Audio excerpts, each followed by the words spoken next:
আমি দীর্ঘ 15 বছর ধরে আপনাদের সাথে ছিলাম।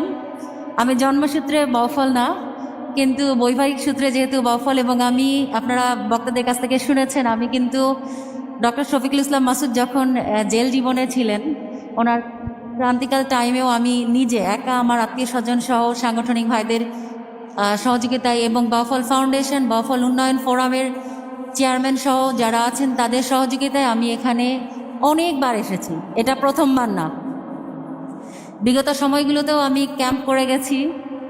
আমার কাজই এটা। মানুষজনের সাথে আমার মূল কাজ হচ্ছে সেবা, এবং আমাদের যে একদম রুট লেভেল থেকে যে পরিমাণ মানুষ অবহেলিত, আমি এখানে না আসলে আসলে বুঝতে পারতাম না। ধন্যবাদ জানাই ইবনে সিনা ট্রাস্টি বোর্ডকে এবং ইবনে সিনার সেই সকল কর্মকর্তা কর্মচারীবৃন্দদেরকে যারা এটা বলা প্রপোজাল দেওয়ার পরেই এই বিষয়টাকে গুরুত্বের সঙ্গে নিয়েছেন, এবং শফিকুল ইসলাম মাসুদ যখন দেখা করেছেন ওনারা এক কথায় বাউফলের কথা শুনে রাজি হয়ে গেছেন। আপনারা সৌভাগ্যবান, আলহামদুলিল্লাহ।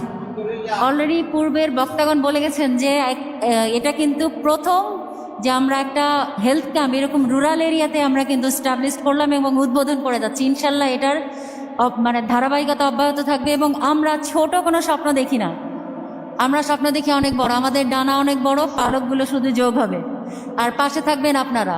আমরা health camp, primary health camp start করছি ইনশাল্লাহ। এটা একদিন বড় পরিসরে ইবনে সিনা হসপিটাল, ডায়াগনস্টিক সেন্টার সহ আরও বড় বড় চিন্তা আমাদের আছে। আল্লাহ নিশ্চয়ই কবুল করবেন এবং আপনারা পাশে থাকবেন। আজকে সারাদিন ব্যাপী ক্যাম্প হবে। সাধারণ প্রাথমিক যে চিকিৎসাগুলো আমরা সবসময় দিয়ে থাকি সেগুলো সব দেওয়া হবে। যদি জটিল কোনো সমস্যা থাকে আপনারা শুনে খুশি হবেন। বাউফল ফাউন্ডেশন, বাউফল জামাত এবং বাউফল উন্নয়ন ফোরামের সহযোগিতায় এবং ইবনে সিনার সহযোগিতায় আমরা এই চিকিৎসা এখানেই শেষ করি না। যেসব পেশেন্টগুলো ক্রিটিক্যাল তাদেরকে আমরা নিয়ে যাই ইবনে সিনায়, এবং এরকম অনেক উদাহরণ আছে। আমি বিগত 15 বছর ধরে এই ধরনের কমিউনিকেশন করছি। যেগুলো চোখের চিকিৎসা দেওয়া দরকার হয়, ক্রিটিক্যাল কেস, সেগুলো আমি ঢাকায় নিয়ে ইবনে সিনায় চিকিৎসা করি।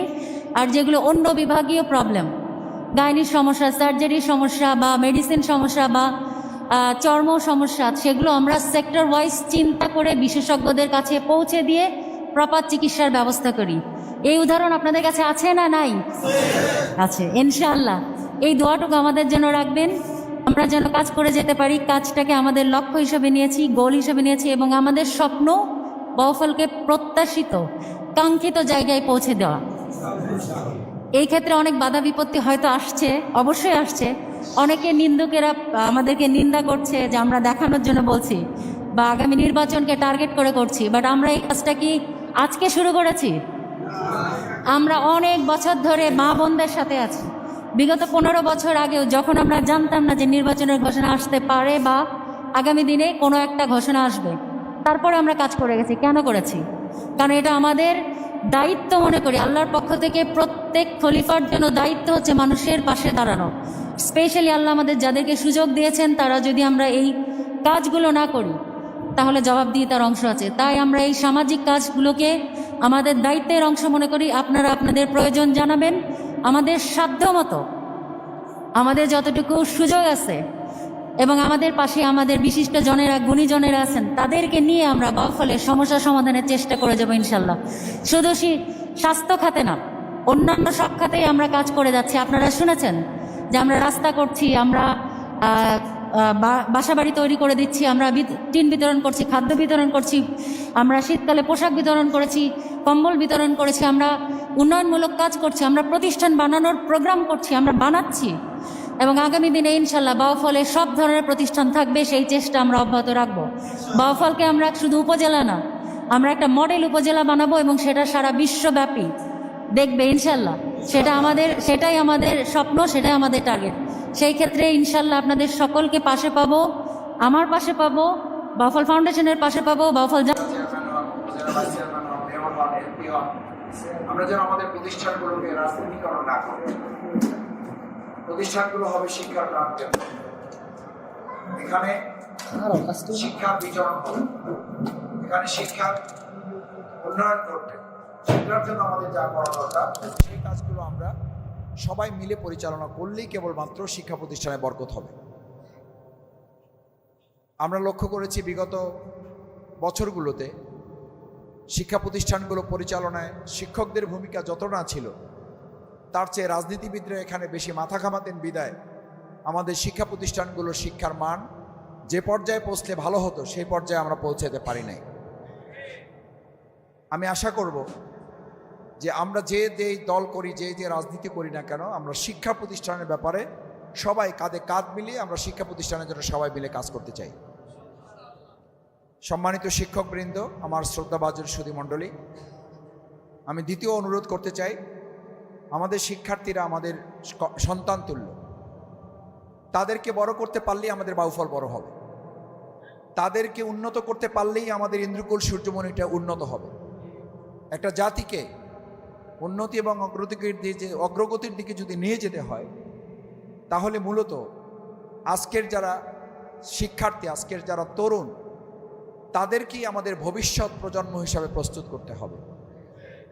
আমাদের তো এই কথা স্মরণে রাখতেই হবে, 2024 সালের জুলাই আগস্টের 5ই আগস্ট গণঅভ্যুত্থানে যারা অগ্রণী ভূমিকা পালন করে জীবন বাজি রেখে এরকম একটা ফেসিবাদকে মুক্ত করেছে বাংলাদেশ থেকে, ফেসিবাদ মুক্ত একটা বাংলাদেশ যারা আমাদেরকে উপহার দিয়েছে, তারা কিন্তু অগ্রণী ভূমিকা পালন করেছে আমাদের এই প্রিয় শিক্ষার্থীরা। সুতরাং যারা ফেসিবাদ মুক্ত করতে পারে, আমরা মনে করি তাদের সুযোগ দিলে তারা বাংলাদেশকে গড়তেও পারবে। আমি আপনাদের কাছে আশা করি, আমাদের দেখেন বাংলাদেশে সৎ মানুষ, ভালো মানুষ, যোগ্য মানুষের অভাব নেই, কিন্তু তাদেরকে কাজে লাগানোর মানুষের অভাব।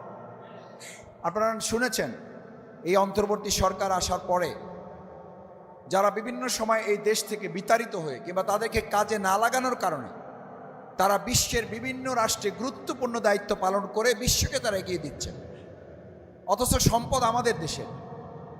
এবং আপনারা নিশ্চয়ই খেয়াল করেছেন, এখানে আমরা এমন অনেকে আছি, আমরা বিগত 15 বছর এই চিন্তা করতাম যে আমার সন্তানকে কোনোভাবে একটু এসএসসি দাখিল আলিম পড়াইয়া এরপর দেশে আর আমরা তাদেরকে রাখতে চাই না, আমরা বিদেশে পাঠানোর জন্য এখন এক ধরনের অসুস্থ প্রতিযোগিতা শুরু হয়ে গেছে। কেন? এবং আমি এটা খেয়াল করেছি, 5ই আগস্টের পর অনেকে আমাকে মেসেজ দিয়েছেন, ফোন করেছেন। আপনারাও নিশ্চয়ই জানেন যে ভাই আলহামদুলিল্লাহ বাংলাদেশে একটা সুন্দর পরিবেশ তৈরি হচ্ছে, আশা করছি আমরা সামনের দিকে ভালো করতে পারবো। আমি আমার সন্তান পরিবার বর্গ সহ আমি দেশে চলে আসতেছি। চলে এসেছেন অনেকে, কিন্তু মাঝখানে কিছু দুর্ভাগ্য, মাঝখানে আমাদের কিছু অসাধু চক্র, মাঝখানে কিছু ষড়যন্ত্র এই আশার আলোতে আবার কিছুটা মেঘের ছায়া ফেলেছে।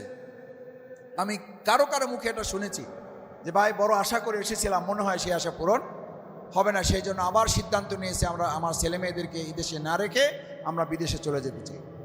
আমি আপনাদের কাছে আজকে কথা দিতে চাই, আমরা এমন একটা বাউফল করব, এই বাউফল থেকে আমরা এমন সন্তান তৈরি করব, এই বৈরী পরিবেশ চ্যালেঞ্জ করে তারা যদি ফেসিবাদ মুক্ত একটা বাংলাদেশ তৈরি করতে পারে, তার আগামী দিনে দুর্নীতি চ্যালেঞ্জ করে একটা সুশাসনের বাংলাদেশ বিনির্মাণেও তারা ভূমিকা পালন করতে পারবে। সেই ক্ষেত্রে আমাদেরও সাহস যোগাতে হবে। আমি কাউকে খুব বীরত্বের সাথে কথা বলতে শুনি, দেশ ছেড়ে চলে গেলাম, ভালো থাকবেন, এর মধ্যে কোনো বীরত্ব নাই। দেশ ছেড়ে চলে যাওয়া কাপুরুষতার লক্ষণ।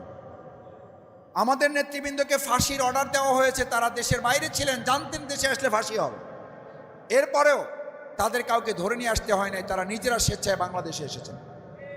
আমাদের নেতৃবৃন্দকে যাদের ফাঁসির রায় দেওয়া হয়েছিল, বিভিন্ন দেশের প্রান্ত থেকে বলা হয়েছিল ওনারা শুধু আপনাদের দেশের সম্পদ না, ওনারা বিশ্বের সম্পদ, ওনাদেরকে যদি দেশ না রাখতে পারে বাংলাদেশ, আমাদের কাছে ফেরত দেন। আমাদের নেতৃবৃন্দ বলেছিলেন আমরা আমাদের এই দেশকে ভালোবাসি, দেশপ্রেম আমাদের চেতনায় আছে, দেশপ্রেম আমাদের ইমানের সাথে সম্পৃক্ত, সুতরাং আমরা এই দেশ ছেড়ে কোথাও যাব না, আমাদের জীবন এখানে, আমাদের মৃত্যু আল্লাহ যা ফয়সালা রেখেছেন সেটাই হবে, আমরা এগুলোকে পরোয়া করি না। এরকম চেতনা লালন করেছেন যে এই বাংলাদেশ, আমি মনে করি আমাদের এখানে শিক্ষার্থীরা যত বৈরী পরিবেশে হোক, আমরা আশা করি না আর কোনো বৈরী পরিবেশ বাংলাদেশে হবে, যত বৈরী পরিবেশে হোক, আমাদের শিক্ষার্থীদের সাথে আমাদের শিক্ষক মণ্ডলীদের অনুরোধ করব, আমাদের তিলে তিলে গড়ে তোলা এই সম্পদ যেন আমাদের দেশ থেকে হাতছাড়া না হয়ে যায়।